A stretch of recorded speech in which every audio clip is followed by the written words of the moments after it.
En una semana en que la encuesta CADEM refleja que los chilenos y chilenas han perdido confianza con este proceso desde que inició en julio del año pasado. Una baja de 22 puntos, que coincide con la baja aprobación del nuevo gobierno a 6 semanas de un comienzo con turbulencias. La desaprobación presidencial sigue en alza, solamente en abril ha subido 18 puntos porcentuales, mientras que su aprobación ha bajado 9 puntos este mes. El presidente Boric llega a su nivel más bajo de aprobación, a su nivel más alto de desaprobación, y eso coincide también con que la Convención Constituyente llega a su nivel más alto de desconfianza. El mundo mira a Chile, el país en el que el neoliberalismo se impuso por la vía militar en 1973, vivió un estallido social en 2019 que tuvo al menos dos traducciones institucionales. Bueno, la primera fue la elección popular de una convención constitucional con la misión de redactar una nueva constitución que superara y sustituyera a la de Pinochet de 1980. Los representantes de los chilenos en la convención han redactado ya esa nueva constitución que será sometida a referéndum el próximo 4 de septiembre. Se trata, según muchos juristas, de un texto constitucional moderno que garantiza una mayor justicia social y más derechos para las chilenas y los chilenos ante los desafíos que se le presentan al país en el siglo XXI.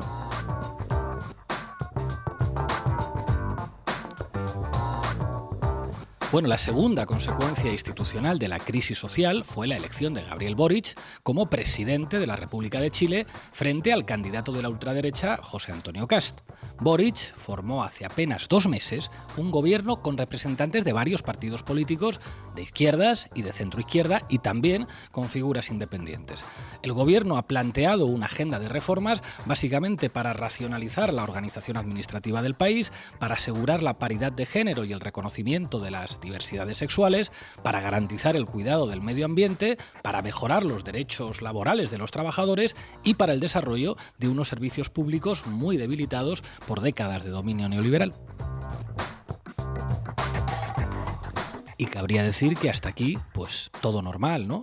Hay una voluntad social mayoritaria de cambio y esa mayoría se expresa en las urnas eligiendo por una parte una asamblea constituyente que ha hecho su trabajo redactando el borrador de una nueva constitución más moderna y democrática que tiene que votar la gente y eligiendo a un nuevo presidente que ha hecho un gobierno plural para implementar pues básicamente un programa reformista. Normalidad democrática en Chile, ¿verdad?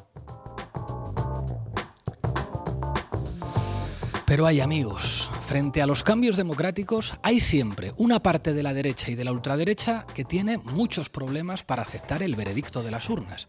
Y esos sectores tienen muchísimo poder.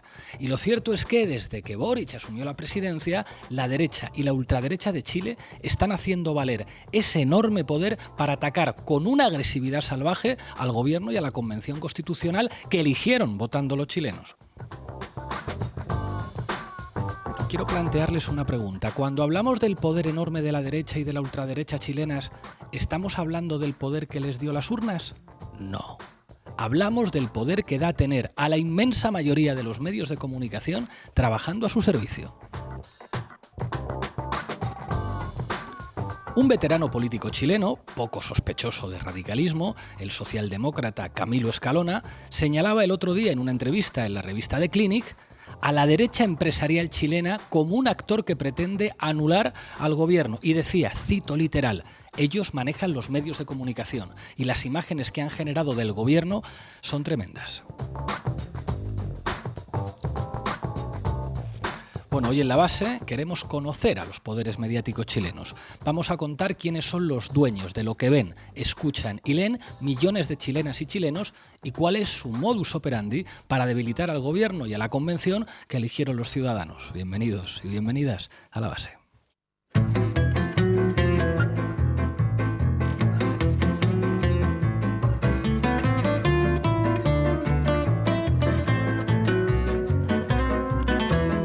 La Base, de lunes a jueves en Público. Bueno, hoy en La Base hablamos de la derecha mediática chilena con Sara Serrano al mando de la base de datos, que nos va a contar muchas cosas sobre la estructura de propiedad de los medios en Chile. ¿Qué tal, compañera? Así es, buenas tardes, Pablo.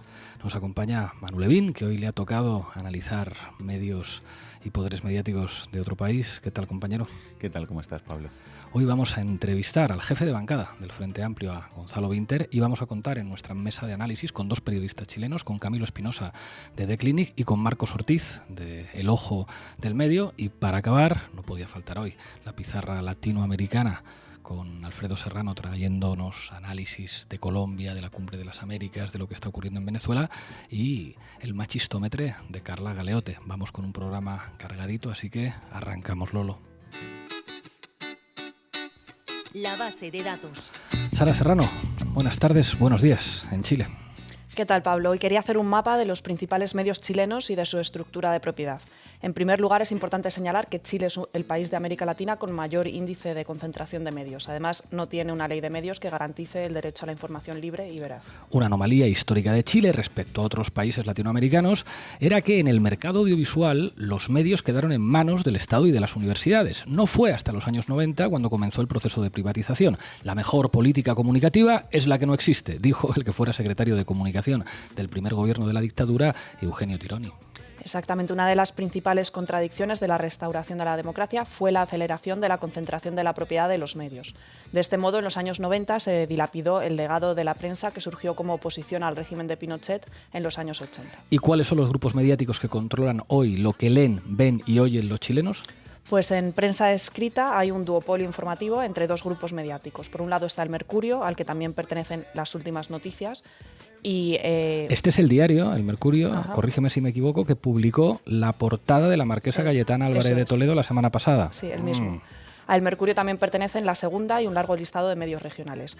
La otra pata del duopolio es el Consorcio Periodístico de Chile, COPESA, cuyos principales medios son La Tercera y La Cuarta.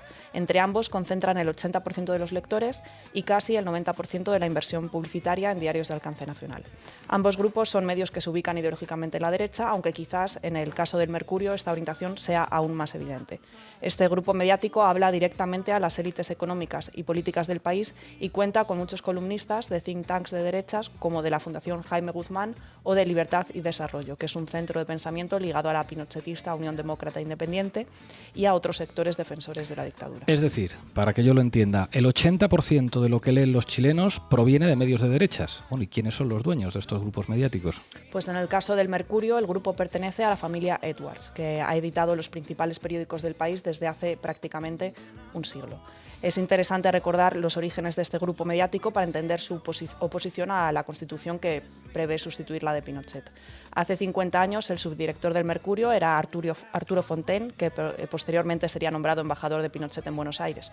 Y por aquel entonces el diario recibía financiación del Centro de Estudios Socioeconómicos, un think tank creado por Agustín Edwards, que era la punta de lanza de la entrada del neoliberalismo en Chile. Agustín Edwards, que fue expulsado en 2015 del Colegio de Periodistas de Chile tras revelarse a través de documentos desclasificados de la CIA su participación en el golpe militar que derrocó al presidente Salvador Allende. Pues otro nombre clave en el Centro de Estudios Socioeconómicos era Hernán Cubillos, que más adelante se convertiría en presidente del Mercurio y en ministro de Exteriores del régimen militar de Pinochet.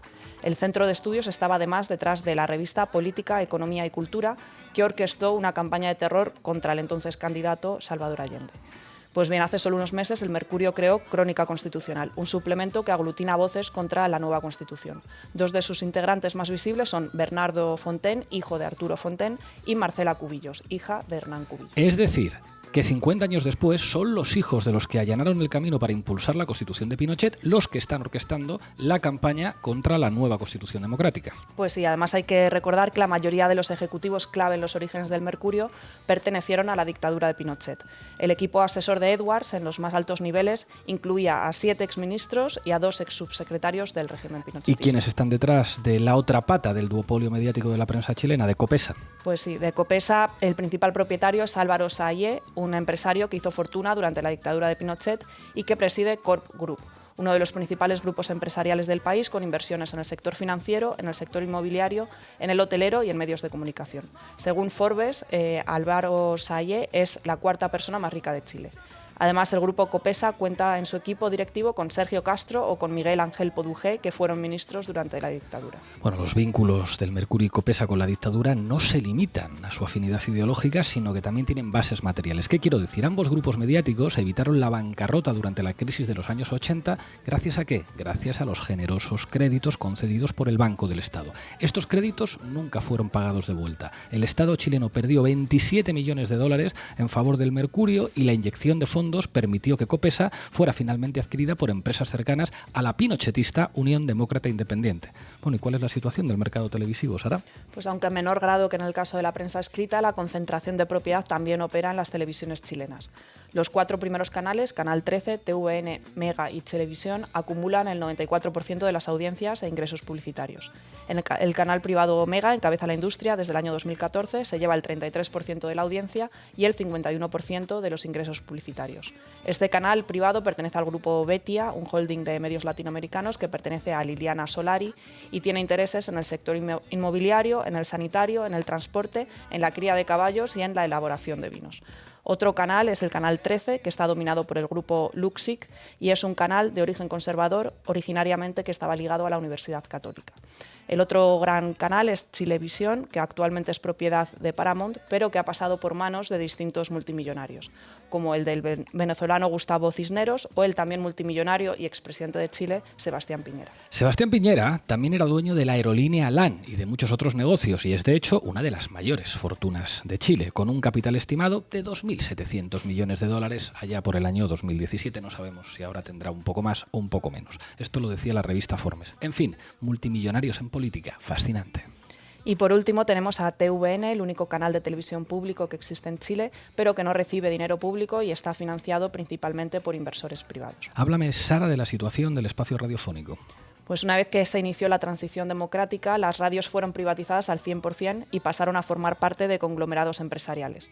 El consorcio Radial Chile, controlado por el grupo español Prisa y por el grupo colombiano Caracol, posee la mayoría de las radiofrecuencias chilenas. Su principal rival es Iberoamericana Radio Chile, que pertenece al grupo Claxon, cuyo principal accionista es el multimillonario y derechista venezolano Gustavo Cisneros, uno de los hombres también más ricos del mundo. ¿Qué más tienes, Sara? Porque hoy vamos cargaditos. Pues para terminar quería reconocer la labor que están haciendo algunos medios y portales de noticias independientes para informar y pensar este nuevo ciclo político a pesar de la hostilidad del panorama mediático. Algunos ejemplos son El Desconcierto, La Voz de los que Sobran, Interferencia, Piensa Prensa, Radio Villafrancia o Radio La Victoria. En todas partes toca empuñar el tirachinas contra los que disparan misiles. Muchas gracias, Sara. A ti.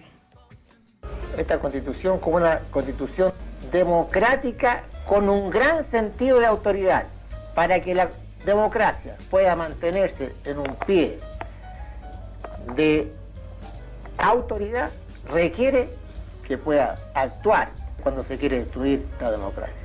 Escuchábamos una voz de virilidad inconfundible, la de Augusto Pinochet. Manu Levín, ¿qué nos traes hoy? Pues empiezo contándoos una anécdota antes de empezar, porque el otro día me encontré en Madrid con un ciudadano chileno que reside aquí en España y que además era periodista, y estuvimos comentando un poco la situación en Chile, y yo le pregunté si él pensaba que podría suceder que acabe triunfando el rechazo a la nueva Constitución que se acaba de redactar y que tiene que sustituir a la que fue redactada por los militares que dieron un golpe de Estado en 1973. Y él me respondió que pensaba que sí, que podría suceder que ganara el no.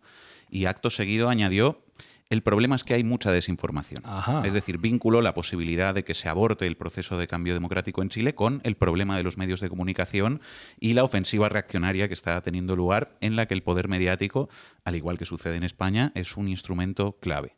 Así que, si os parece, vamos a analizar algunos ejemplos de esa intensa campaña mediática de desinformación y de descalificación del borrador de la nueva Constitución chilena. Dale, Lolo. Titulares al banquillo.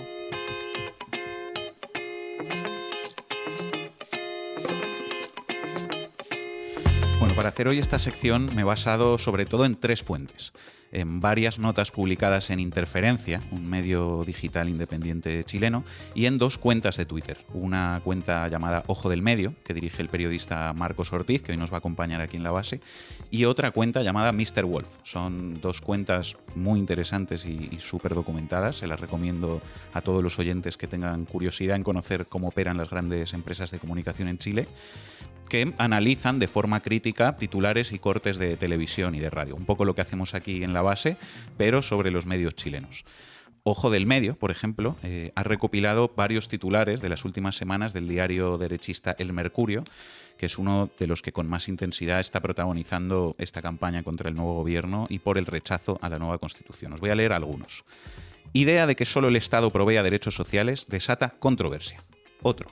El decrecimiento económico, la polémica teoría que se deja entrever en los debates de la Convención Constituyente. Otro. La polémica por la bandera y la canción nacional. Otro más. Creación de lineamientos generales orientadores de la nueva Constitución desata controversia. Polémica y controversia son las palabras predominantes en todos los titulares del Mercurio sobre la nueva Constitución. Ningún titular es inocente. Efectivamente, más titulares del Mercurio. Crecen críticas a la consulta indígena desde representantes de pueblos originarios. Otro. Las críticas a la Convención que no vienen solo de la derecha. Otro, en medio de críticas por iniciativas refundacionales y falta de liderazgo, el Pleno iniciará el debate de normas. Otro más. Comisión diseña Estado regional en medio de cuestionamientos a la probidad de gobiernos locales. Libro de estilo ideológico del Mercurio para hablar de la Constitución. Poner muchas veces la palabra crítica, muchas críticas, cuestionamientos. Más del Mercurio. El rol del Estado empresario, los riesgos que se abren para la sana competencia. Otro. Un Estado más grande a partir de la nueva Constitución, desafíos, riesgos y eventuales impactos. Otro.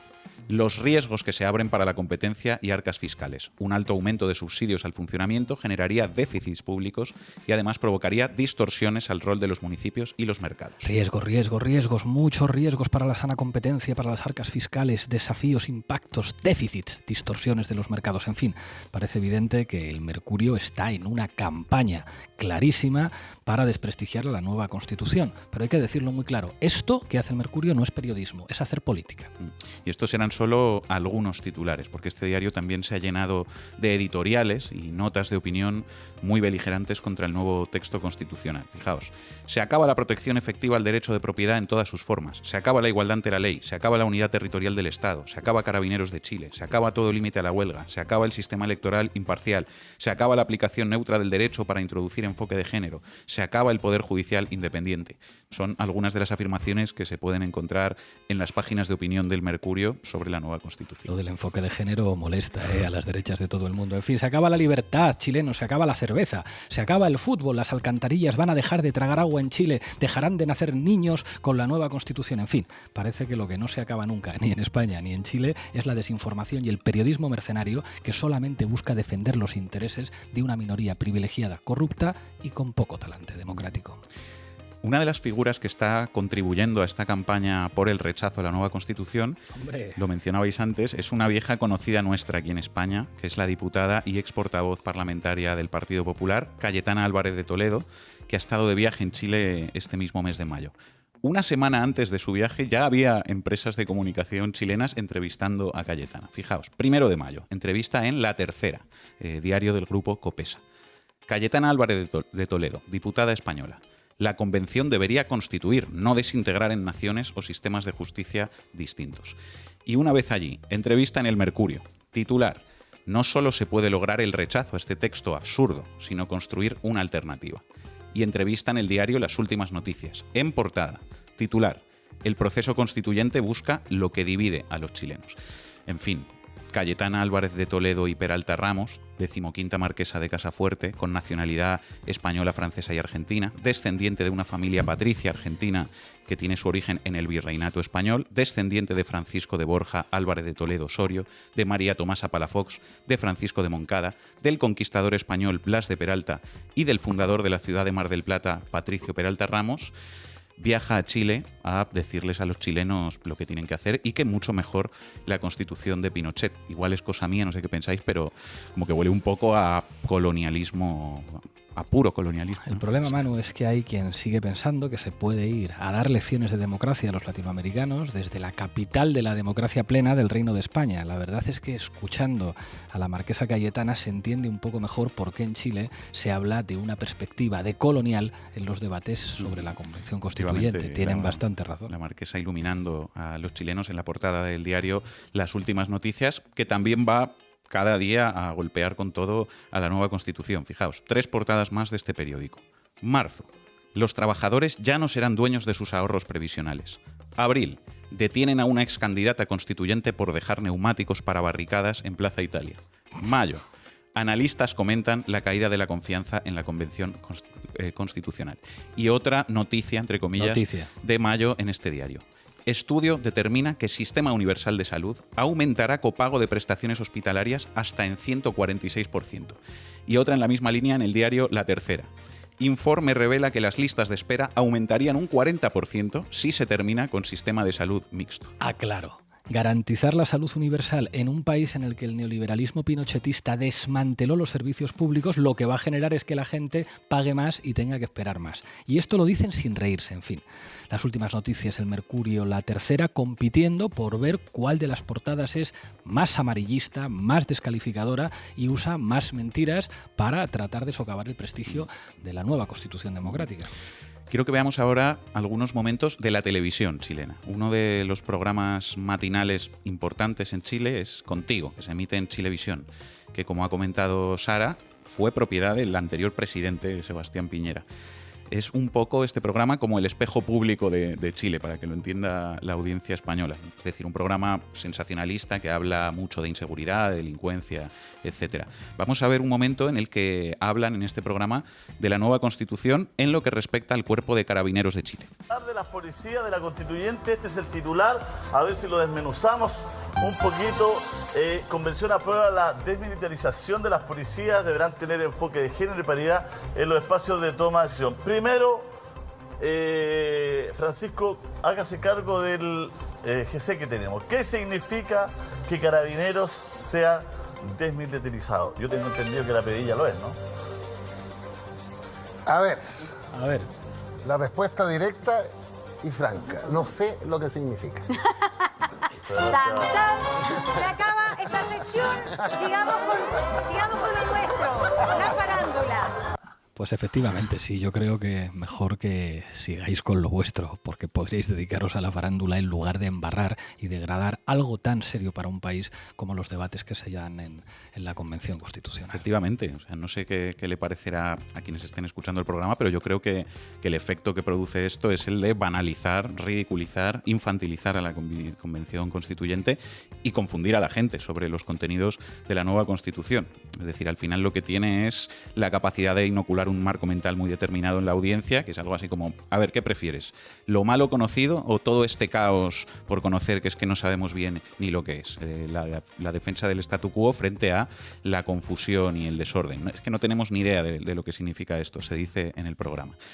En fin, más allá de esto, lo que también hay en la ofensiva mediática contra la nueva Constitución chilena son mentiras, muchas mentiras. Vaya, qué original. A nosotros eso de las mentiras no nos suena de nada. Que nadie piense que ocurre lo mismo en todos los países. Aquí en España, amigos de Chile, los medios nunca mienten. Somos una democracia plena, occidental, europea, y esto te lo certifica la marquesa Cayetana Álvarez de Toledo.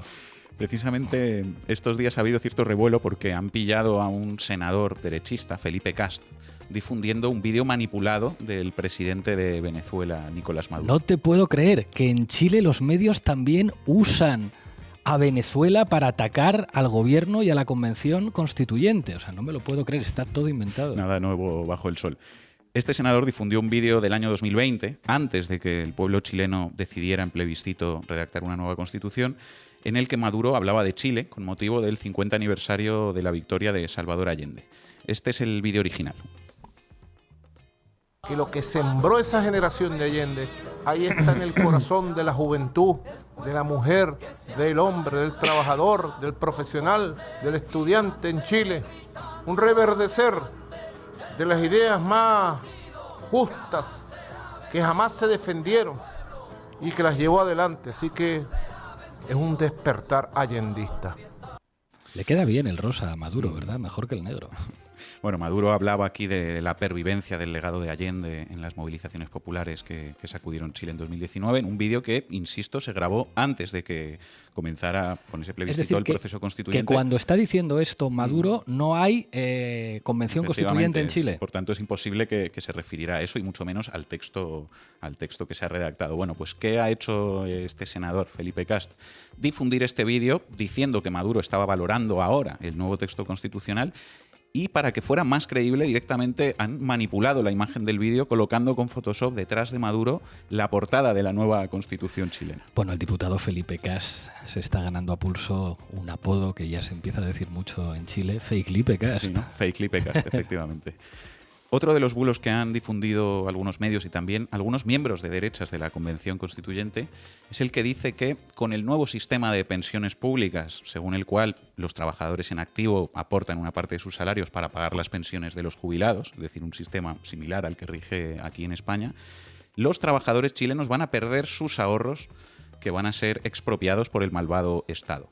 Es lo que veíamos antes en aquella portada de las últimas noticias que decía: los trabajadores ya no serán dueños de sus ahorros previsionales.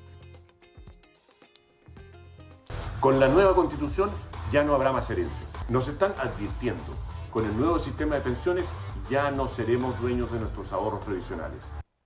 Con un sistema de pensiones públicas, los comunistas les quitarán sus ahorros. No es que sea sorprendente, pero llama la atención comprobar hasta qué punto las mentiras de la derecha y de las élites para oponerse a los avances sociales son las mismas en todos los países del mundo. Los comunistas te van a quitar la pensión, los comunistas se comen a los niños, los comunistas te van a quitar la casa de la playa, los comunistas.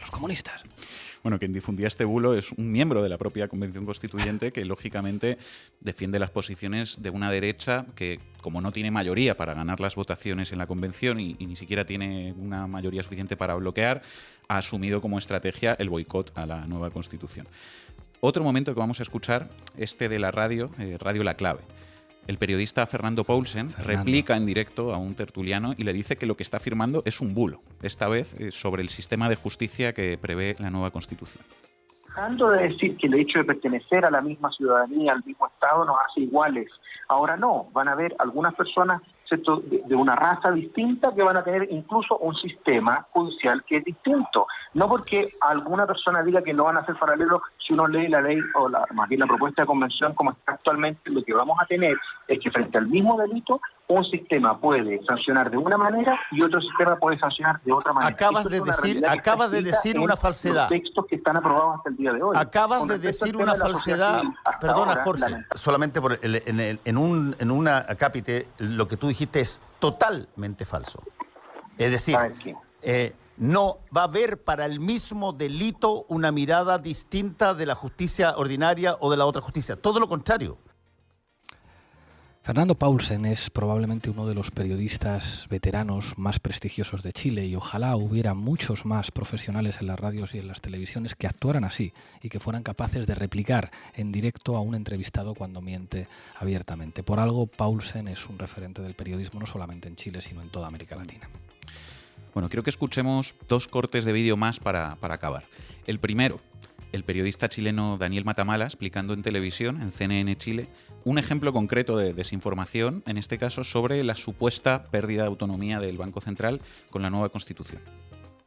Gracias, Fernando. Quiero tomarme un minuto para dar un ejemplo concreto de cómo ha funcionado la desinformación sobre lo que ha aprobado la Convención Constitucional. Probablemente ustedes vieron en redes sociales los últimos días a varios convencionales, analistas, comentaristas diciendo que se había acabado la autonomía del Banco Central por una norma que se había aprobado en la Convención. ¿Qué dice esa norma que citan estos convencionales al decir que se acaba la autonomía del Banco Central? Es el tercer párrafo del artículo 38 del borrador de la nueva Constitución. Dice: el Banco Central, al adoptar sus decisiones, deberá tener presente la orientación general de las políticas económicas del gobierno. ¿Qué dice la actual norma? Ley Orgánica Constitucional, artículo 6º, segundo párrafo. Al adoptar sus decisiones deberá tener presente la orientación general de la política económica del gobierno. ¿Qué dice lo que pidió el Banco Central el 8 de abril en una sugerencia firmada por su presidenta Rosana Costa a la Convención? Que diga lo siguiente: al adoptar sus decisiones deberá tener presente la orientación general de la política económica del gobierno. Los constituyentes aprobaron palabra por palabra, textualmente, lo mismo que hoy día rige y lo mismo que el propio Banco Central pidió aprobar y mantener. Así funciona, lamentablemente, la desinformación hoy. Así funciona la desinformación, lo deja claro Matamala. El segundo vídeo que vamos a escuchar, el miembro de la Convención Constituyente Jaime Bassa, ofreciendo, creo yo, la explicación política sobre a qué se debe toda esta campaña de desinformación para tumbar la nueva Constitución y mantener la Constitución de Pinochet. Yo creo que es indesmentible que estamos tocando intereses de sectores de la sociedad que durante mucho tiempo se han esforzado porque las cosas no cambian. En España y en Chile hay quienes siempre se van a resistir con todas sus fuerzas, con medios legales, pero también con medios ilegales, a perder los privilegios y a que se reparta el poder y la riqueza. Y una de las armas más importantes que tienen para lograr que nada cambie son los medios de comunicación. Tomar conciencia de ello es una obligación democrática. Muchas gracias, Manu. Esto no es un sistema nacional de salud a la inglesa. Esta es una constitución que deja abierta a la ley cómo configurarlo. Exacto. Lo que está planteando son ciertos principios como la equidad, la solidaridad.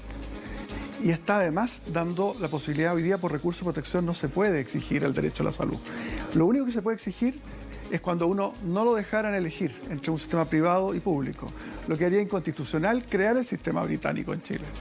Sería inconstitucional porque allá no puedes elegir. La ley ya determinó, por ley, que todo es público. Gonzalo Vinter, jefe de bancada del Frente Amplio, gracias por atender a La Base. ¿Qué tal, Pablo? Un saludo a todos los auditores de La Base, tanto en Europa como en América. Gonzalo, quería pedirte una valoración sobre la actitud que están teniendo los actores políticos y mediáticos de la derecha frente, por una parte, al gobierno y también frente a la Convención Constitucional en Chile. Yo creo que hay que hacer dos distinciones. Lo primero, para entender la radicalidad, a mi juicio, con que la derecha está actuando sobre la Convención a través de los medios, tiene que ver con su impotencia ante ambos escenarios. La derecha en la Convención, para que la gente lo entienda, el acuerdo constitucional, que es una de las formas de destrabar el estallido social que se está dando en el 2019 y 2020, tiene una parte que fue muy polémica y fue muy polémica por la izquierda, ¿no? Que establece que todo lo que llegue a la Constitución tiene que ser aprobado por 2/3. Y gran parte de la izquierda consideró que eso había sido regalarle a la derecha la posibilidad de bloquear todos los cambios con el 40-45% histórico que tienen en promedio en cualquier elección. El problema es que, o la virtud es, de ahí podemos calificarlo, que la derecha no alcanzó el tercio en la convención, lo que significa que quedó impotente ante la posibilidad de bloquear los cambios. Eso en parte la lectura que hacen ellos, la derecha actualmente, es que al haberse casado con la opción rechazo en un plebiscito, su público consideró que esta no era su fiesta y por lo tanto no participaron masivamente en la elección.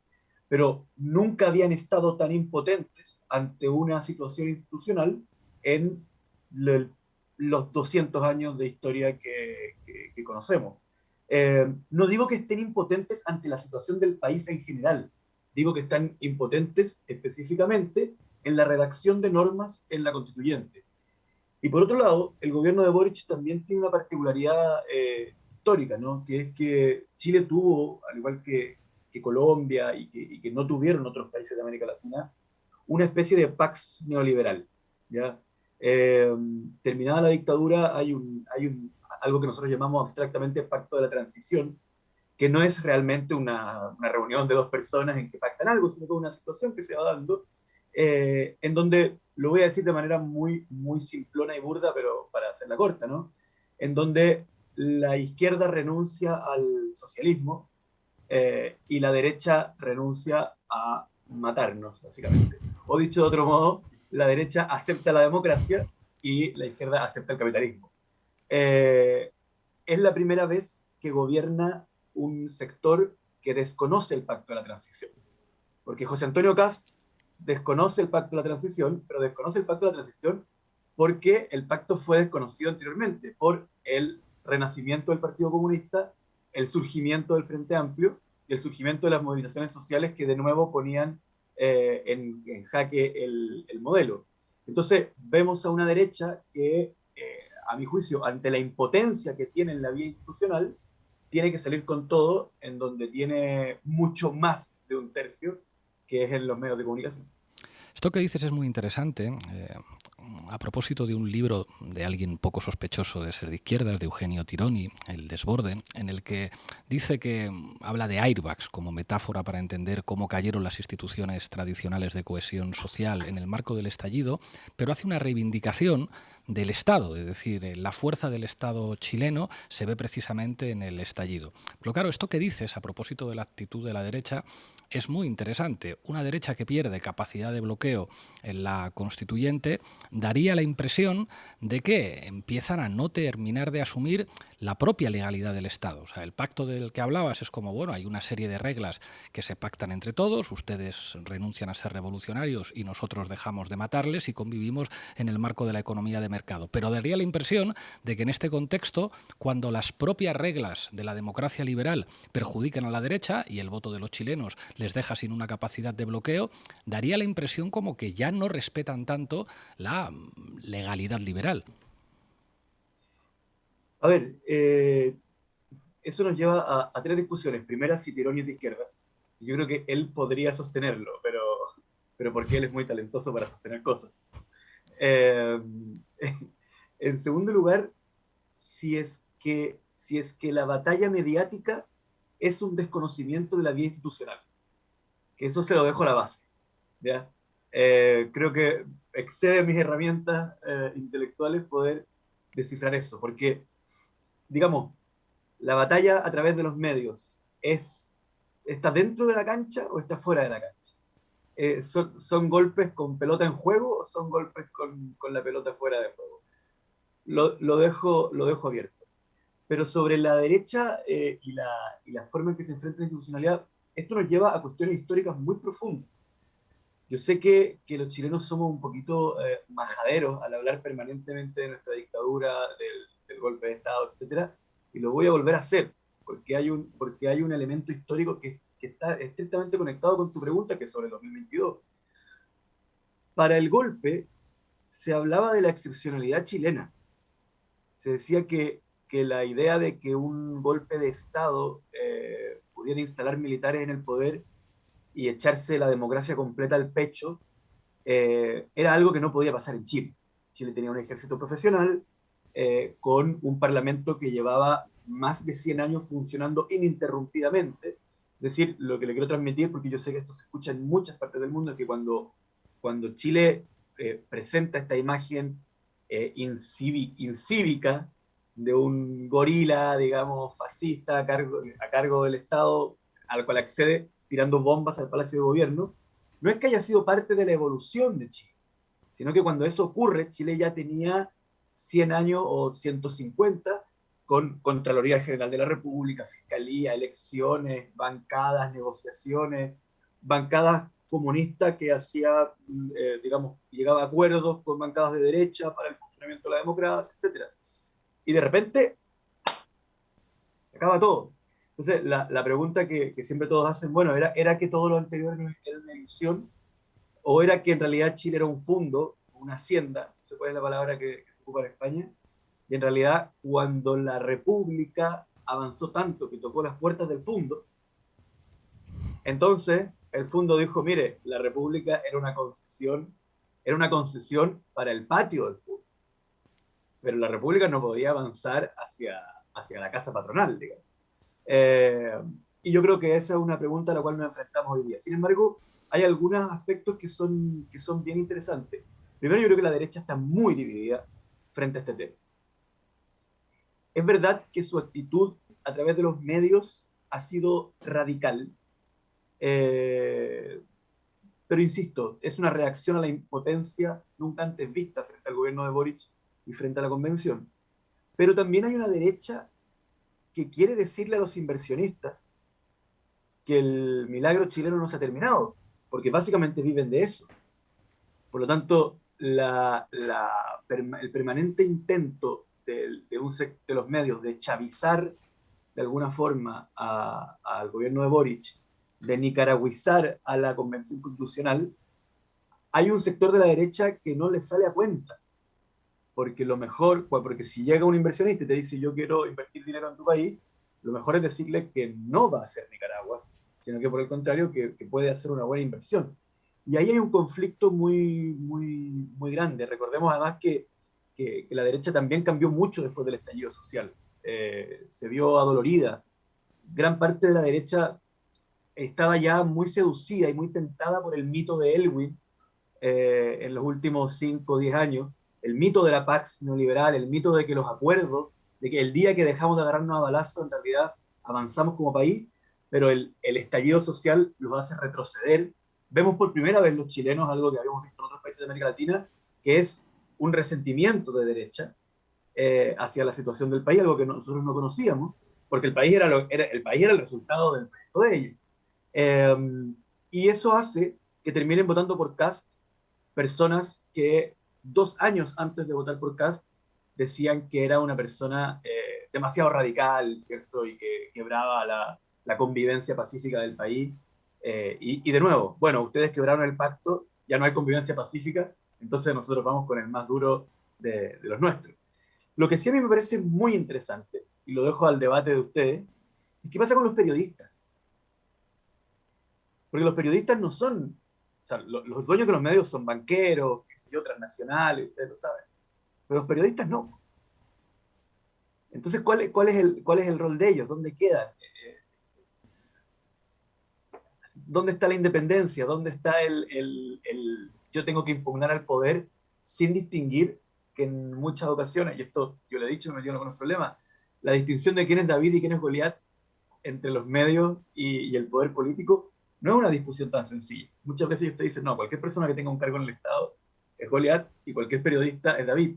Digo, no sé, si tú trabajas para una transnacional de los medios de comunicación que ya ha derrocado al menos 2 gobiernos en Chile y estás interpelando a una ministra comunista, no sé cuál es David y cuál es Goliat. Gonzalo, nos has dejado materiales muy valiosos para nuestra mesa de análisis. Muchas gracias por atender a La Base. Chao, se les quiere. Hasta pronto. Bueno, estamos en mesa de análisis, contamos con Camilo Espinosa, con Marcos Ortiz. Empiezo contigo, Marcos. Tú diriges un observatorio de medios que hace análisis muy interesantes. Para nosotros han sido fundamentales para preparar este programa. ¿Cuál es tu análisis sobre la correlación mediática de fuerzas en Chile? Hola Pablo, hola a todos en el estudio. Sí, como encuentro que el análisis que han hecho ustedes ha sido súper certero, muy claro. Ha puesto en evidencia una serie de cosas que en Chile las damos por, es casi normal, pero escuchado con un acento de otro país prácticamente nos hacen abrir los ojos. Efectivamente, hay una enorme concentración de medios, como dicen ustedes. Evidentemente ha habido una campaña de desprestigio importante contra la convención.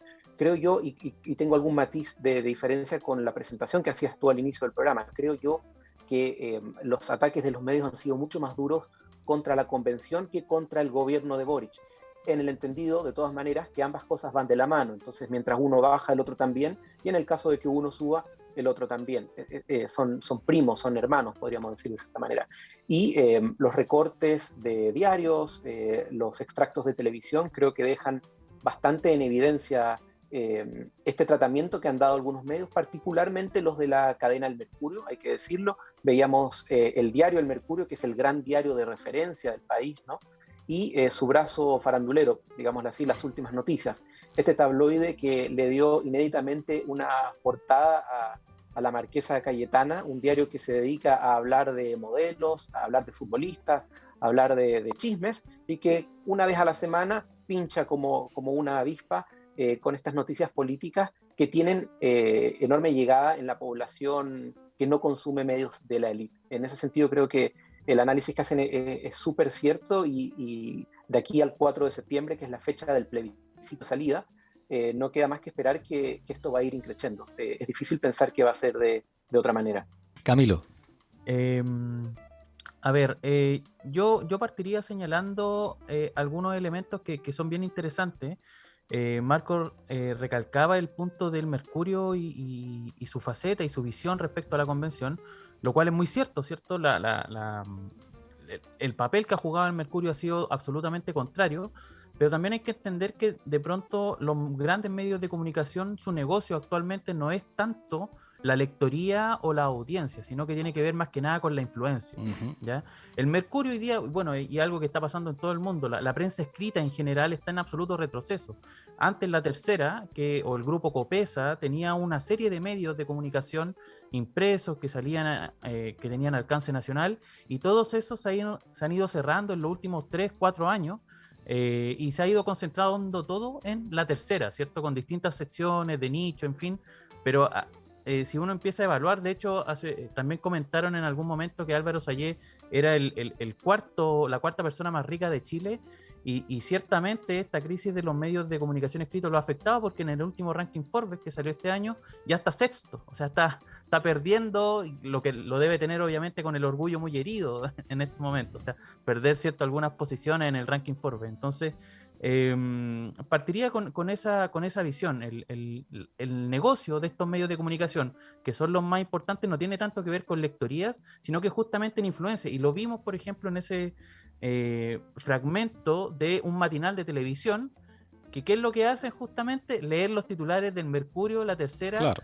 y otros medios que son propiedad de estos dos grupos económicos. O sea, cuando hablamos de las últimas noticias y la portada que le dedicaron a Bernardo Fontaine, es un diario del Mercurio.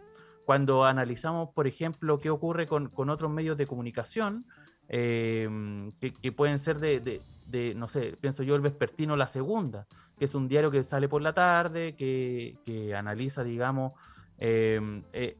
esencialmente el aspecto político. También le ha dedicado varias portadas a la convención. Los chicos de Ojo en el Medio también han hecho un análisis súper interesante en cómo ha actuado La Segunda durante la tarde para marcar pauta, entendiendo también que es uno de los diarios menos leídos, pero al mismo tiempo uno de los más influyentes. Es el diario que efectivamente marca la pauta política hoy en día, podríamos decirlo.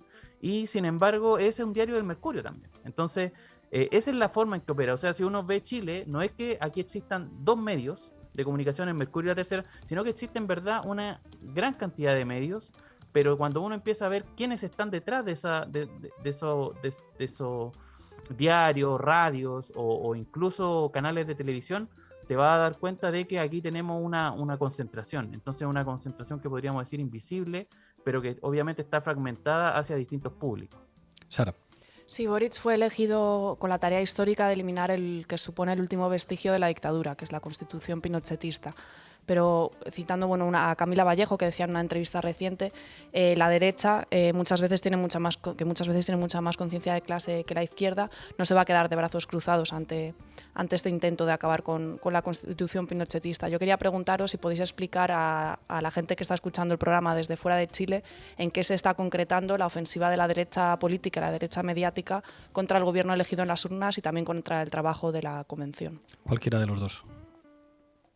Comienzo yo. Bueno, creo que, como decía, el trabajo contra Boric no ha sido tan potente como sí lo ha sido el trabajo contra la convención, que comenzó, recordemos, a trabajar el 4 de julio del año pasado y que va a entregar el borrador definitivo en pocas semanas más. En ese sentido, hay muchos aspectos, ¿no? Lo que se está tratando de decir es que Chile se va a ir al precipicio con esta nueva constitución, básicamente que se van a terminar con una serie de principios que daban una enorme estabilidad para el sistema político, estabilidad para el sistema económico. Se está festinando con el tema de la plurinacionalidad, ya lo veíamos en algunos de los videos. Se está apostando mucho por la desinformación. O sea, mientras menos se sepa en qué consiste exactamente el borrador, creo yo, es ganancia para estos sectores más conservadores. Respecto también de lo que decía Camilo, me gustaría analizar algo de eso, porque creo que a nivel mundial se está discutiendo hoy en día qué peso efectivo tienen los medios tradicionales, los medios hegemónicos, los diarios en papel que tanto sufrieron hace un par de años, en el caso de Chile, por el estallido y luego por la pandemia. Vinieron dos tsunamis que los remecieron.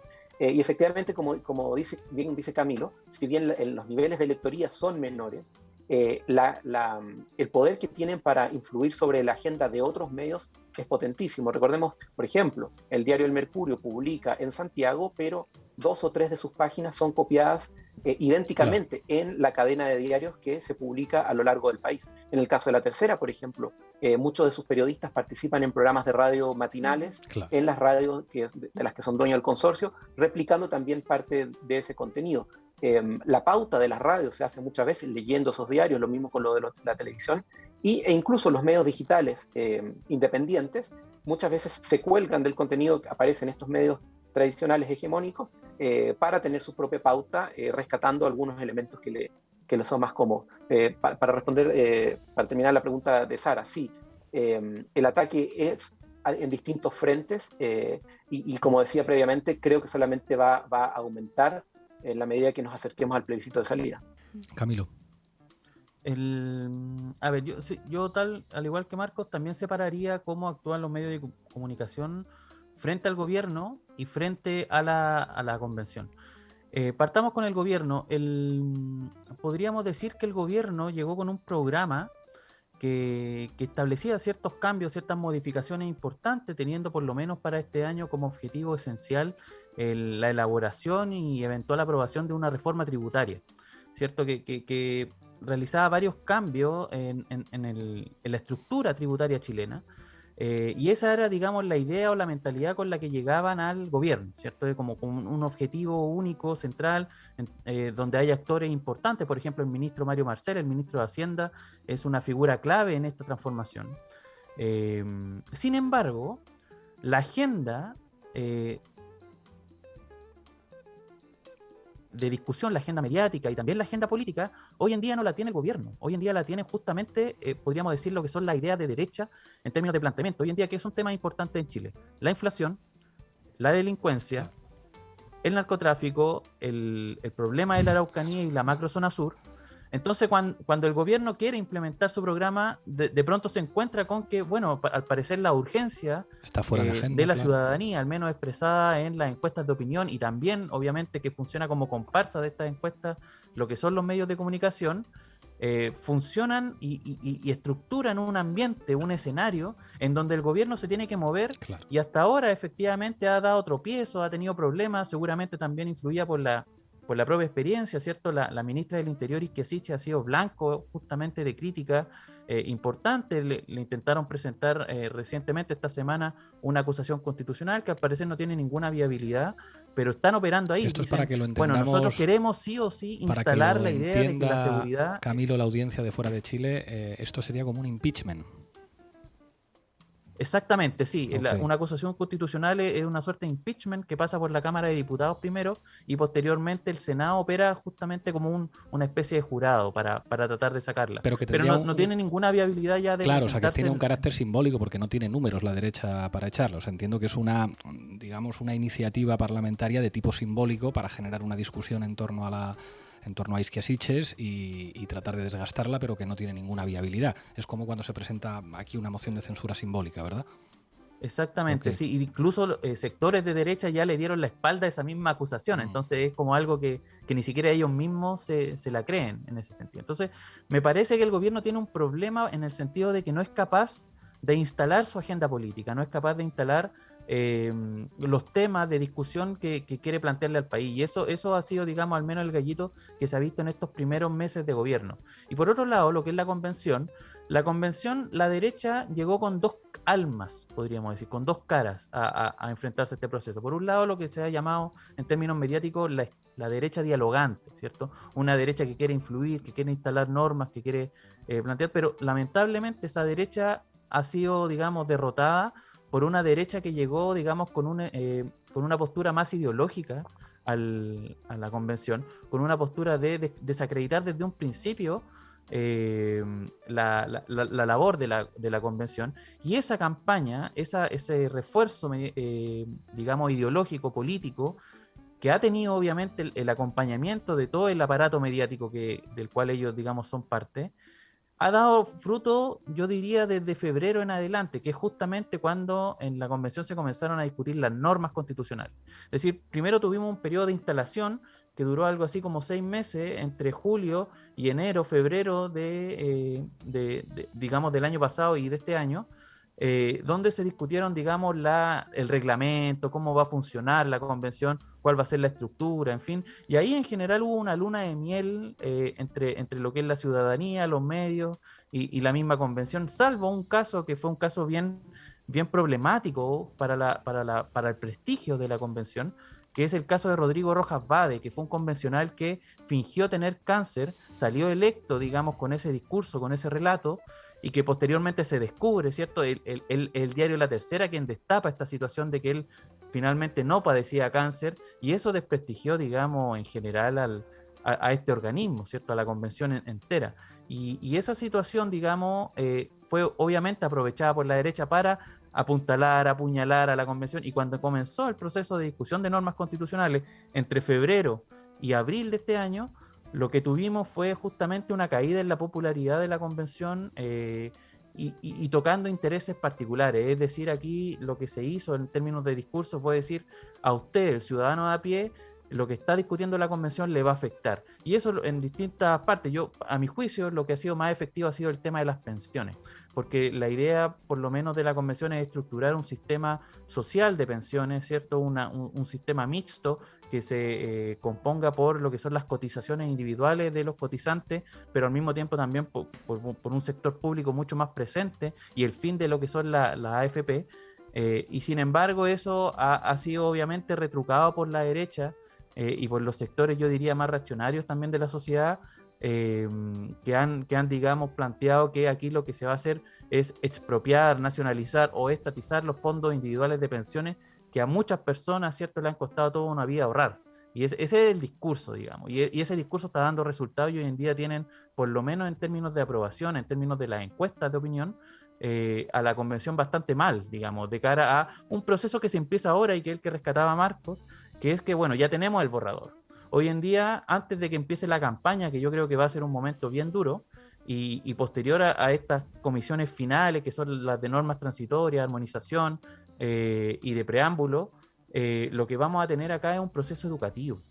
Acá la gente lo que va a hacer tomar el borrador, estudiarlo, leerlo. Los medios de comunicación lo que están haciendo es llamar a expertos, analizar artículo por artículo, y ese ejercicio a mí me parece que va a volver a nivelar la cancha, digamos, entre el apruebo y el rechazo. Van a llegar bastante parejo a lo que va a ser la campaña, y ahí se define todo, digamos. O sea, aquí la batalla que va a ser entre el mes de agosto y septiembre de cara al plebiscito de salida va a ser durísima. Va a ser durísima en términos de discurso, y ahí los relatos que se planteen, tanto del rechazo como del apruebo, van a ser clave a la hora de definir, bueno, quién se queda finalmente con esta pelea final, donde obviamente los medios de comunicación ya al parecer tienen una postura bien clara. Manu. Yo una reflexión que me lleva también a una pregunta para los compañeros periodistas chilenos. Yo creo, y lo hemos argumentado mucho aquí en la base, que mientras la correlación de fuerzas mediáticas sea la que es y la derecha controle prácticamente el conjunto de las televisiones y de las radios y de la prensa, que son los grandes espacios de producción cultural e ideológica de nuestra época, va a ser muy difícil que la izquierda se pueda comprometer con un proyecto hegemónico o mayoritario, porque se enfrenta a un torrente todopoderoso con una capacidad enorme para condicionar cómo piensa la gente.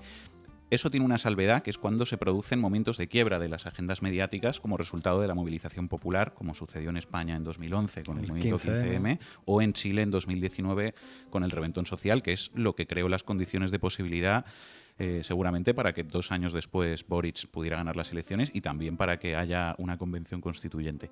Pero en cuanto uno sale de esa lógica vinculada a un momento de quiebra y a un momento, entre comillas, revolucionario y por lo tanto excepcional, cuando uno pone las cosas en el eje tiempo, fuera de ese contexto de excepcionalidad, se da cuenta de que ese dominio absoluto del sistema mediático por parte de la derecha supone un desequilibrio que al final se acaba haciendo valer. Es decir, dicho de otra manera, con una correlación totalmente desfavorable, uno puede ganar un partido, pero no va a poder ganar el campeonato. Puede ganar un partido en un momento muy concreto, es decir, el Rayo Vallecano le puede ganar al Real Madrid un partido, pero no le va a ganar la Liga. Entonces, yo les quería preguntar a los compañeros chilenos si creen que la izquierda en Chile ha hecho esa reflexión sobre la necesidad de disputar la correlación de fuerzas mediáticas. Que, ojo, es una reflexión que yo no digo que se haya hecho aquí en España de una forma mayoritaria dentro de la izquierda. No toda la izquierda en España, ni mucho menos, por desgracia, está en esas. Pero yo les quería preguntar si en Chile esto es igual, o si hay un mayor o un menor, o qué grado de convencimiento creen que hay por parte de la izquierda sobre la necesidad de abrir espacios mediáticos que disputen esa hegemonía a la derecha en los medios de comunicación. Yo creo que es una pregunta y un tema muy interesante que da para un largo análisis. Sin duda que hay sectores de la izquierda que se han planteado la necesidad de tener medios de verdadero peso. Yo tuve el privilegio de trabajar quizás en uno de los últimos diarios que tuvieron que estuvieron dentro de ese lado, ¿no? Como fue el Diario 7 que dirigía Mónica González a mediados del 2005-2006. Pero como también muchos proyectos políticos de izquierda, estas ideas se han atomizado, ¿no? Y Lo que sí encontramos es a nivel de medios digitales, de medios independientes, un poco de mayor variedad, pero como bien explicas tú, todavía, a mi juicio, no logran hacerle el peso a otros medios más hegemónicos. Y si bien hay sectores, recuerdo un editorial de La Tercera, por ejemplo, que decía, mira, no es pertinente hablar del poder de los medios porque en realidad el panorama está sumamente atomizado. Es una mirada ultra voluntarista, súper liberal, porque realmente, y que defiende también este tema de la libertad de expresión. ¿Libertad de expresión para quién? Para los que tienen acceso a los medios. Una serie de otros temas se levantan, porque analizar la estructura de los medios a través de una mirada de la economía política de los medios es muy interesante, pero ¿qué pasa con los auspiciadores, por ejemplo? ¿Qué pasa con la opacidad de la asignación de recursos del Estado a través de avisaje, por ejemplo? ¿Qué capacidad tendría un empresario de crear un medio influyente de centro-izquierda, del ala más progresista, digamos, si los grandes empresarios no van a poner sus auspicios ahí? Un ejemplo súper interesante, el año 2019, pocas semanas después del estallido, uno de los empresarios más influyentes de Chile, Juan Sutil, que es el presidente de los empresarios en Chile, retiró sus auspicios de CNN Chile, criticando la cobertura que este medio hacía del plebiscito. Es una de las voces más escuchadas en los medios chilenos, Juan Sutil. Juan Sutil, que ahora abiertamente está tratando de comprar un medio de comunicación en Chile. Él quiere ser el nuevo dueño de un canal de televisión. Es decir, lo que estamos viendo, lamentablemente, 2 años después del plebiscito, es que quienes aparecen con más hambre, o al menos con más intenciones ciertas de adquirir nuevos medios, es la misma derecha dueña de las grandes empresas, y no así en otros sectores del arco político. Camilo. A mí, a ver, yo plantearía este tema en base a 2 esferas que me parecen igualmente importantes. Uno es, obviamente, la pregunta por cómo disputamos la audiencia de los medios de comunicación desde el punto de vista, obviamente, desde la izquierda. Y por otro lado también cómo disputamos la influencia. Y me parece que la izquierda está al debe, al menos en esas 2 esferas. Por un lado, en términos de influencia, no es solamente la ausencia de medios de comunicación o la incapacidad de disputa que tienen los medios de comunicación del sector, digamos, de un amplio sector de centroizquierda, sino que tiene que ver también, por ejemplo, con cómo, no sé, pienso en cosas tan simples porque la izquierda no tiene encuestas de opinión. No tiene agencias que realicen, que en el fondo, base de información que la puedan recoger otros medios de comunicación, incluso de derecha. La izquierda está muy al debe en ese sentido. No tiene un aparato, una estructura, o centros de opinión o personas intelectuales que le estén dando. Se habla mucho de, por ejemplo, obviamente que existe un desnivel económico y que para parar una agencia de opinión se requieren recursos, ¿cierto? Y que esos recursos los tiene la derecha, que es evidente. Pero también, por ejemplo, a mí me parece que la izquierda no se ha movido bien, por ejemplo, con lo que pueden ser las universidades. Yo no entiendo por qué la Universidad de Chile en nuestro país, o la USACH, o instituciones grandes, no están haciendo encuestas de opinión en Chile. Eso es muy llamativo. Es como que finalmente optaron por restarse del debate público. Optaron por no disputarle, por ejemplo, la opinión a CADEM, que CADEM es una encuesta de opinión que está dirigida por Roberto Isakson, que es una persona que fue asesor de Piñera. Esas son las personas que hoy en día le están dando información en términos de encuestas de opinión a Chile. Y en términos de medios también es importante porque no solamente se ha arrestado a la izquierda, en los medios de comunicación se ha arrestado al Estado. Hoy en día existe solamente un medio de comunicación estatal, que es TVN, que es el canal público, pero obviamente el problema de TVN es que, tal como lo comentaban en la sección anterior, está financiado por la publicidad, por lo tanto tiene que entrar a competir más o menos en las mismas reglas que un canal privado cualquiera. Entonces eso obviamente le genera problemas a la hora de instalar discursos, a la hora de instalar ideas, a la hora de instalar datos e informaciones que sean desde la izquierda, tanto en términos de audiencia como en términos de influencia. Me parece que una salida a esto sería justamente recuperar que el Estado tenga un rol mucho más importante en el escenario, en la industria mediática, ya sea, por ejemplo, hay ideas bien interesantes por parte del gobierno. Yo he escuchado a la ministra Camila Vallejo, que es la ministra del CGGOV, que podríamos decir está la encargada de las comunicaciones del gobierno y tienen la idea, digamos, de generar en TVN que sea un gran medio o un mega medio, estilo obviamente BBC, estilo RAI en Italia, que sean canales que no solamente se dediquen a hacer canales, sino que tengan sus radios, que tengan sus medios de prensa en términos de digitales a esta altura, porque ya en términos escritos, como comentábamos anteriormente, está en absoluto retroceso. Entonces esa idea me parece particularmente interesante para influir, para incidir en la agenda mediática general. Antes decía Camilo una cosa que me parece muy importante y que tiene mucho que ver con los debates que tenemos aquí, que es como decir, bueno, el poder político lo tiene quien puede definir la agenda política, que es agenda mediática. Y poníais el ejemplo del gobierno en Chile, que, digamos, tiene muchas dificultades para asumir la iniciativa a la hora de colocar los temas de agenda y, por lo tanto, la agenda de reformas legislativas, porque la agenda te la define la derecha mediática. Entonces, si la derecha te dice que el problema es la inseguridad, que el problema es la araucanía, que el problema es el caos, pues digamos que obliga al gobierno a perseguir una agenda que define otro actor político. Claro, aquí en España, los que hemos defendido que la cuestión de los medios de comunicación es prioritaria en la izquierda somos minoritarios. En la izquierda, digamos, predomina el planteamiento que dice los medios son los que son, no se puede cambiar, y una estrategia inteligente por parte de la izquierda es llevarse bien. Y si para llevarse bien hay que comerse su agenda y hay que hablar bien de ellos y tratarles bien y construir una suerte de discursos amables que te permitan ocupar pequeños espacios de un buen tratamiento mediático, digamos, esa es la virtud, la inteligencia política y el desarrollo del planteamiento más sofisticado. Este tipo de estupideces analíticas tienen a veces éxito básicamente porque determinados medios los empujan. Es decir, si hay una parte de la izquierda que no habla de la estructura de propiedad de los medios y que no habla de los medios como actores políticos, pues claro que les vamos a tratar bien porque es estar apuntalando nuestra propia impunidad.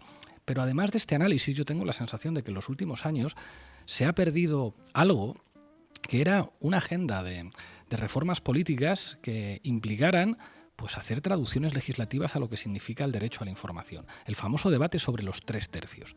Nadie en el marco de una economía de mercado puede estar en contra de que haya medios de comunicación privados, pero se trataría de legislar para que no hubiera dinámicas de monopolio o de duopolio y asegurar la libre competencia para que hubiera muchísimos actores mediáticos. Al mismo tiempo, hay un espacio mediático que no es el de los espacios públicos, porque el problema de los medios públicos es que sus características pueden cambiar en el momento en el que cambia un gobierno. Y es enormemente difícil, digamos, que los medios públicos se puedan sustraer de esa lógica de quién tiene el poder político coyunturalmente en esta legislatura. Pero aquí viene la cuestión de los medios comunitarios. Si los millonarios tienen derecho a tener medios de comunicación, en el caso de España, por ejemplo, la Iglesia Católica es propietaria de medios de comunicación muy importantes, es propietaria de una televisión de ultraderecha y de una estación de radio de ultraderecha. ¿Por qué las organizaciones de la sociedad civil no tienen reconocido y garantizado legalmente el derecho a ser actores que practiquen la libertad de información? ¿Por qué los sindicatos? ¿Por qué el movimiento estudiantil? ¿Por qué las organizaciones gremiales o las organizaciones vecinales no tienen garantizado por ley el derecho a poder disfrutar de tener medios de comunicación propios que en este caso pues respondan a esas organizaciones de la sociedad civil? Ahí os quería preguntar si este debate está en Chile, si es algo que se está debatiendo entre los partidos con responsabilidades de gobierno, si es un debate que se da en la sociedad civil sobre, digamos, cambiar la legislación, imaginar una posible ley de medios que democratizara un poco, digamos, unas estructuras oligopólicas que van incluso en contra de las normas liberales del mercado. Mira, comienzo yo. Hablar de medios comunitarios es un tema particularmente sensible estos días en Chile porque lamentamos el fallecimiento, el asesinato de una periodista, sí, Francisca Sandoval, del medio comunitario Señal 3 de La Victoria, que falleció luego de recibir un balazo cubriendo una manifestación el día 1 de mayo. Nuestros salud y reconocimiento a todos esos medios que hacen el trabajo y que están en la calle, y que están tanto más en la calle que otros medios que no han podido salir necesariamente a la calle. Hablar de medios en Chile es mal visto, es como hablar de dinero en la mesa, claro, en el almuerzo del domingo. Aquí pasa mal igual. Visto, hay que ser valiente y hay que entender que probablemente si lo haces no vas a encontrar trabajo después, claro, en estos medios si eres periodista. La discusión se ha dado de manera muy interrumpida. el programa presidencial del entonces del precandidato comunista Daniel Jadot incorporó algunos elementos, lo hizo a mi juicio personal de manera desordenada, de manera algo torpe, porque lo que hizo finalmente fue despertar todos los fantasmas que había en los sectores conservadores, quienes se lanzaron inmediatamente contra el programa, con más o con menos razón. Creo que es una discusión que se tiene que hacer de manera muy inteligente, muy pensada, incorporando distintos sectores, como bien dice Camilo, incorporando a la academia, por ejemplo, incorporando la voz de los medios comunales, que también vienen haciendo un trabajo de hormiga, un trabajo pequeño y silencioso. Lamentablemente esa discusión no ha estado, y yo creo que los medios más tradicionales están en ese sentido más tranquilos luego de leer el borrador de la nueva Constitución, porque se han dado cuenta que no se afectan mucho sus intereses en este momento. Y para terminar mi intervención, una pequeña paradoja, porque los medios chilenos han tratado de decirnos que la nueva convención prácticamente va a terminar con el sector privado, que va a causar estrago en el sector económico, que la gran minería se va a huir del país. Sucedió que hace 2 días uno de los grandes bancos de inversión de Wall Street, como es Morgan Stanley, dijo: espérate, esto no está tan mal. De hecho, la nueva Constitución parece que da cabida para más inversión. Es decir, estamos siendo más papistas que el Papa, más capitalistas que Wall Street. Los medios están siendo más apocalípticos que algunos de los actores más neoliberales del mundo. Estamos hablando de Morgan Stanley, nada menos. Eso como para reflejar, de cierta manera, la postura bastante extrema que algunos actores chilenos están teniendo, y que incluso desde afuera, desde algunas, Morgan Stanley no es el Che Guevara precisamente, están diciendo: tranquilo, no hay tanto que temer, esta es una constitución moderna, una constitución que protege a la naturaleza, que protege a los ciudadanos, van por buen camino. Camilo. A mí me parece que la discusión de los medios comunitarios es una discusión bien interesante, de partida por una realidad que va más allá de la ley, que era una de las preocupaciones de Pablo, ¿cierto? Que los medios comunitarios existen de facto, digamos, existen desde un punto de vista de, no existe tal vez el derecho a la comunicación en términos legales, en términos constitucionales, pero nosotros nos tomamos ese derecho, digamos, y se crean, y son muy fuertes, sobre todo pienso yo, tienen una labor, yo diría, imprescindible en sectores aislados, en sectores rurales, en sectores que tienen poco acceso a lo que son los medios generales, que no tienen acceso a internet, que no tienen acceso a la televisión abierta. En esos lugares, lo que son las radios comunitarias, por ejemplo, cumplen un rol, yo diría, esencial. Son el único espacio que tienen para comunicarse, justamente. En ese sentido, yo te diría que los medios comunitarios en Chile se han estructurado y han nacido en base a un escenario de resistencia, a una idea de resistencia, obviamente a lo que es un panorama, obviamente hay de todo. O sea, aquí tenemos medios comunitarios que son, por ejemplo, empujados por municipalidades y financiados por las mismas. Tenemos medios comunitarios que tienen objetivos más políticos. Tenemos medios comunitarios que a veces cumplen un rol, yo diría más bien de pyme, de una pequeña y mediana empresa, de algún no sé, empresario o comerciante local que arma su propia radio y también obviamente la iglesia, ¿cierto? Que un porcentaje no menor de los medios comunitarios son también de iglesia, particularmente la iglesia evangélica. Entonces, es un escenario que existe, es un escenario que hay, y el punto es, ¿qué es lo que hace el Estado con ellos?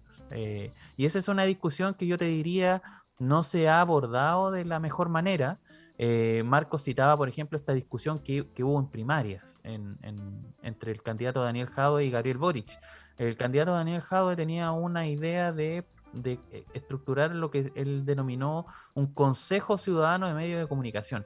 Y eso, como no fue bien explicado, se leyó como, quieren estructurar algo así como un aparato que los comunistas vienen a hacer el Pravda, ya.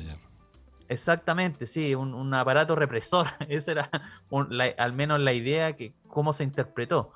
Y Gabriel tampoco estaba muy de acuerdo con esa idea. El actual presidente planteó una dinámica en que, nosotros en verdad no podemos apostar a regular los medios de comunicación, sino que más bien a incidir en ampliar, digamos, el espectro, la industria mediática. Es decir, queremos que haya más medios.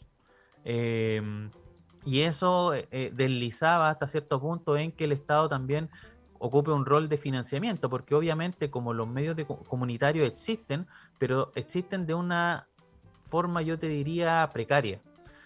Son medios que en el fondo subsisten con formas de financiamiento que muchos de ellos son voluntarios, no reciben sueldo, sobre todo en lugares aislados, cumplen una función más bien social.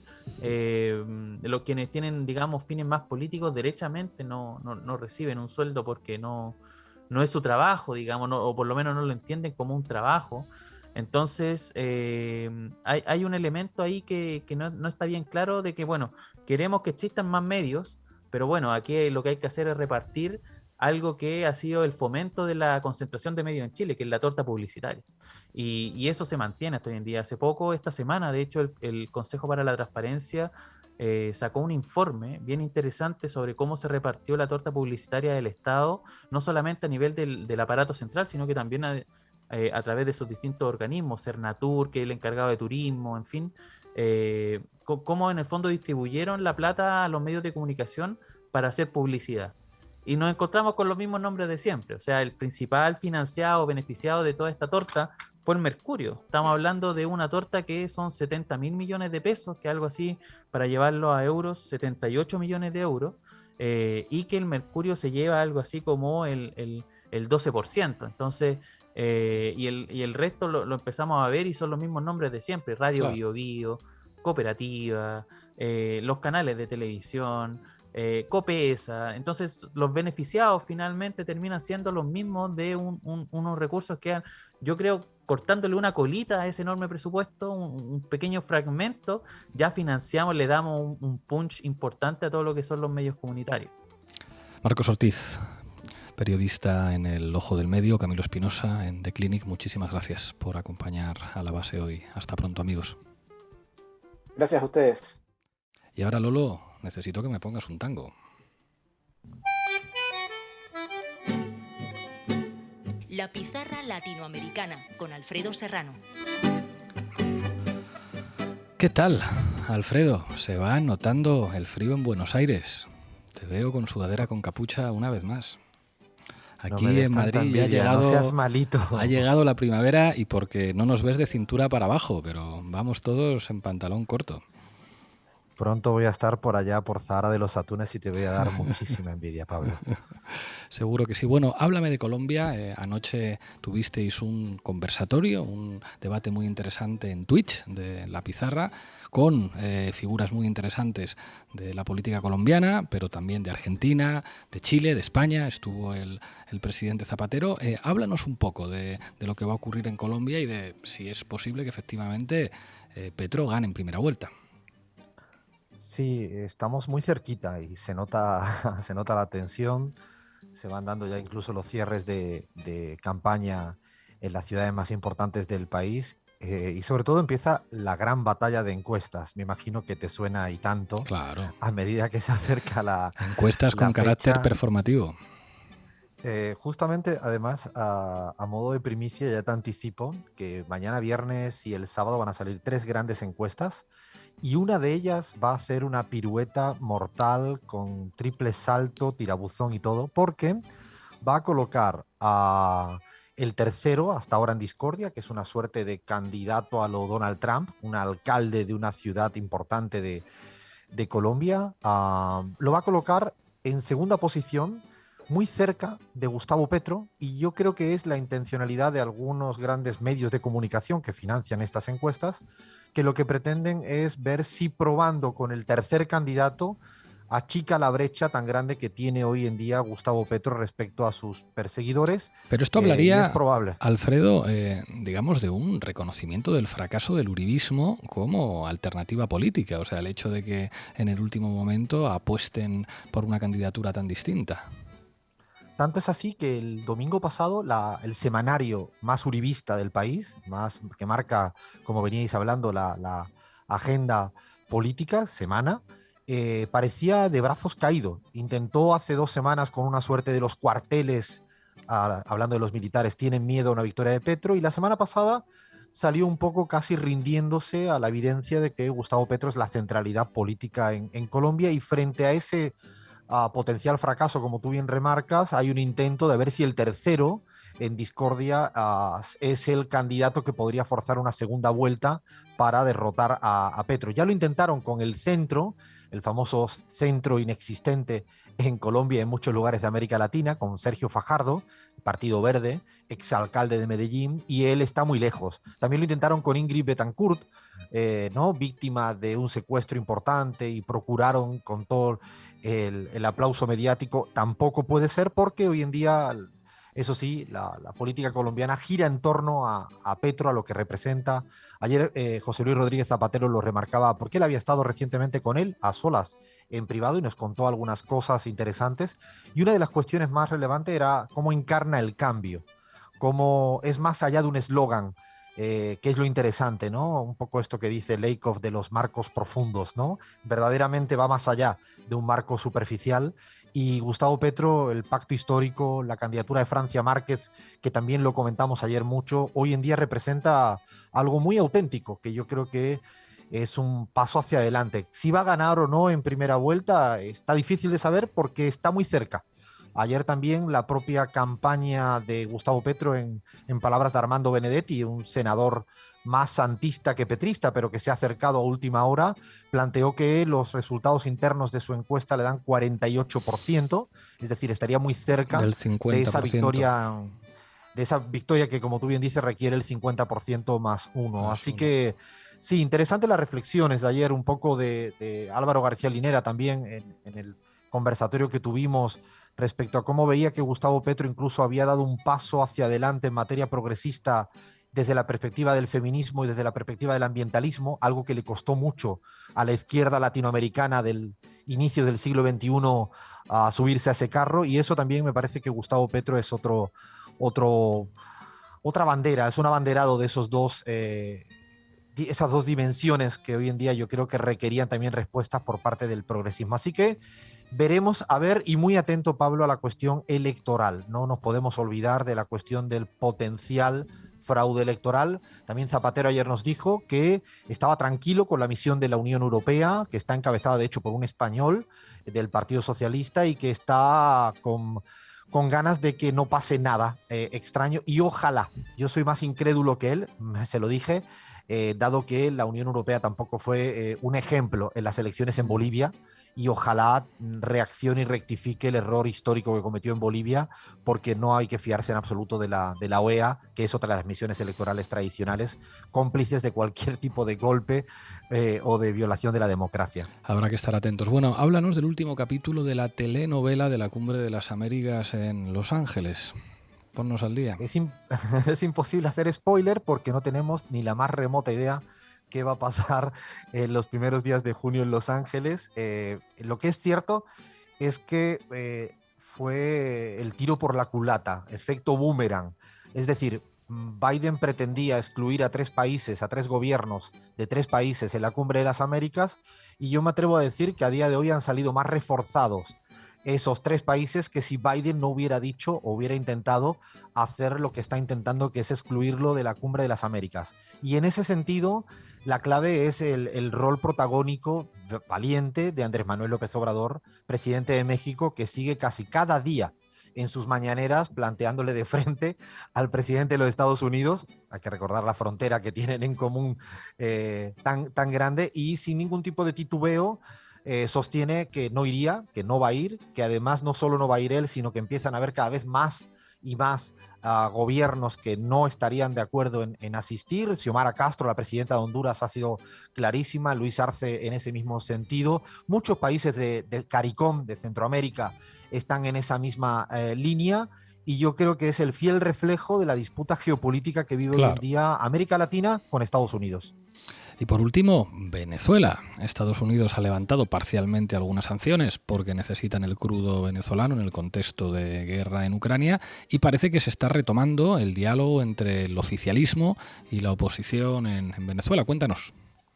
Sugiero una manzanilla, un Transilium para todas y todos allá en España que nos están escuchando con mucha atención. y además cualquier tipo de reclamación que vayan al señor Biden. Es decir, porque es el señor Biden el que ha levantado parcialmente las sanciones contra Venezuela. Evidentemente, y ustedes bien sabéis en Europa cómo funciona esto, en el sector que más le interesan, es decir, en el sector petrolero, al igual que en Europa se plantea la excepcionalidad con Rusia en materia de gas, algo similar, un paralelismo, o sea, el manual, el libreto es siempre el mismo, pero sí es cierto que se habla entre gobierno a gobierno, y cuando digo gobierno no es con Guaidó, me refiero con el gobierno pobre de Nicolás Guaidó. Maduro. Dicen que anda Sí. en un speak corner en Londres, dando mítines encima de una caja de cervezas. Soy el presidente. No, yo creo que cuando hablamos de gobierno, el gobierno de los Estados Unidos, valga la redundancia, tiene claro que habla con el presidente Nicolás Maduro y siguen avanzando mucho en levantar sanciones. Es importante esto.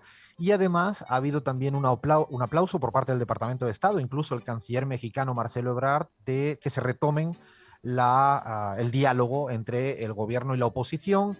Y creo que esto es positivo siempre porque creo que es la única vía posible en estos términos. Ya se dieron cuenta después de un tiempito que no había posibilidad de reconducir la situación si no es a través del diálogo y con relaciones diplomáticas en esta línea, en este sentido, y no de ninguna manera reconociendo al primero que pasara por allá. Y ahora, insisto, lo está diciendo hasta el propio presidente de los Estados Unidos de América. Alfredo Serrano, muchas gracias por traernos información calentita a la pizarra. Nos vemos la semana que viene. Dale, te mando un besito para todas y todos. Un beso grande. Bueno, y llega el momento del machistómetre con Carla Galeote. Mete cabecera, Lolo. El Machistòmetre, amb la Carla Galeote. Bona tarda, Carla Galeote. Bon dia en Amèrica Latina. Què nos traes hoy? Bona tarda. Bé, pues avui volia fer una cosa que mai havia fet i és el repàs de tots els crims que se saben de la violència masclista al nostre país durant l'última setmana. Cada dia succeeixen crims masclistes que desgraciadament passen desapercebuts perquè crec que ho hem normalitzat molt. Así pues, voy a exponer las noticias de crímenes machistas que han pasado esta semana y lo vuelvo a repetir, solo son de esta semana y que por cierto son los que se saben. No, me parece que esto va a ser un choque de realidad que mucha gente no está acostumbrada a ver en los medios de comunicación. Primera noticia.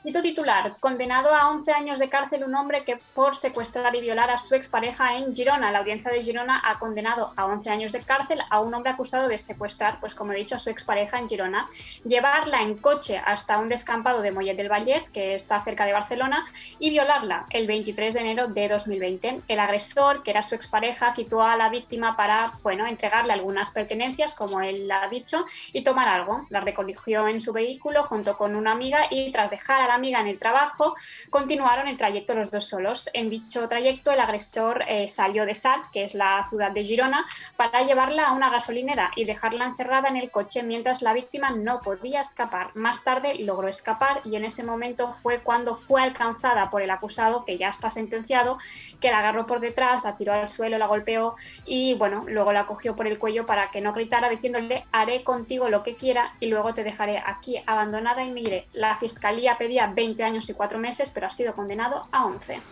Qué horror. Bueno, siguiente noticia. Desde aquí le deseamos, por supuesto, pronta recuperación de las lesiones recibidas. Por supuesto. Cito el siguiente titular: 2 camareros detenidos en Málaga por abusos sexuales a una menor de 16 años en el baño. El cocinero está detenido por los tocamientos que ha hecho a la menor y el otro camarero por no ayudar a la víctima, es decir, por dejar que sucedieran estos abusos sexuales. Los detenidos están en dependencias policiales hasta que los agentes tengan más información, porque es algo muy reciente. La menor ha sido trasladada a un centro hospitalario para hacerle el correspondiente examen médico y sus familiares ya han puesto una denuncia en la comisaría provisional. Se sigue investigando el caso. Bueno, se ve claramente el problema de desprotección que tienen las menores, que también son víctimas de violencia machista. ¿Más noticias? Porto 2 notícies més que precisament també demostren i també estan relacionades amb menors, demostrant que la violència masclista afecta inclús a les més menors per part d'homes bastant adults. Cito titular: 5 menores detenidos por violar presuntamente a 2 niñas en Burjassot, una provincia de Valencia. La policía ha detenido este miércoles a 5 jóvenes de entre 15 y 17, acusados de participar en la violación grupal, y una individual a 2 menores de 12 años. Eso sí que son niñas. Además, podrían estar implicados en otra violación individual de otra niña de 13 años en el mismo lugar. Aunque no hay muchos datos aún al respecto, se estima que no conocían a los agresores y que habían contactado con ellos en Instagram. Y aún habrá personas que ante esta noticia decidirán señalar a las niñas porque ¿por qué quedan con chicos que no conocen? En vez de preguntarnos por qué hay menores organizados que mediante las redes buscan a víctimas para abusar de ellas. Totalment. I finalment, últim titular, que justament és d'avui. Esta notícia és de hoy. Detenido un depredador sexual por abusar de 26 menores de entre 8 y 12 años con los que contactó en plataformas de videojuegos. El hombre, de 42 años, se le ha intervenido, se han encontrado más de 2.000 archivos de contenido pedófilo en su ordenador. En este tiempo se ha corroborado que esta persona accedió, este depredador de 42 años, accedió a las plataformas de videojuegos en más de 3.000 ocasiones en el plazo de 2 años, en los que básicamente forjaba una relación con los menores de edad, una amistad, y mediante engaño y abuso de superioridad les pagaba regalos en dichas plataformas de videojuegos online a cambio de realizar videollamadas en las que les pedía favores sexuales o que mostrara órganos sexuales. Dicho esto, todas las noticias que he expuesto son de esta semana y creo que es importante recalcarlo, que son de esta semana. La violencia machista está presente diariamente para todas las mujeres, sean de la edad que sean, e incluso estamos hablando de niñas de 9, 8, 12, 11 años. No podemos estar seguras en nuestras casas, en las plataformas digitales, en las redes sociales, en los videojuegos, en los bares, cuando vamos a tomar algo, en definitiva, en ningún sitio. Tal vez nos deberíamos de dejar, ¿no?, de las falacias de la violencia de género, no tiene género, y de que el Ministerio de Igualdad no sirve para nada, para juntarnos y hacer un consenso para que nunca, jamás las mujeres sepamos cuándo salimos de casa, pero no cuándo volvemos.